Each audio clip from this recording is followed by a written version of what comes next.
আচ্ছা, আমি না ভাবছিলাম চুলটা একটু কাটাবো। কি বলি আর বল। আমি ভাবছিলাম চুলটা একটু কাটবো। মেয়েদের চুল লম্বা কেন জানিস?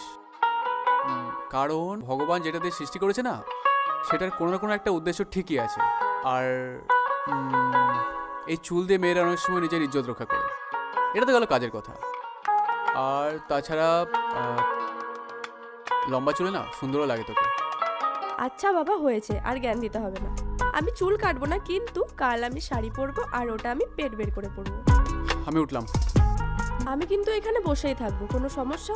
না, টাটা। আরে বাবা, বাবুর রাগ হয়েছে? তো কতটা রাগ হয়েছে শুনি আমার বাবুর। রাস্তা ছাড়। ওলে বাবালে, আমার বাবুর এত রাগ! এবার কিন্তু বারবারই হচ্ছে শ্রী। আরে বাবা, ওটা আমি জাস্ট মজা করছিলাম। তোমার পছন্দ নয় আমি এরকম কোনো কাজ করতে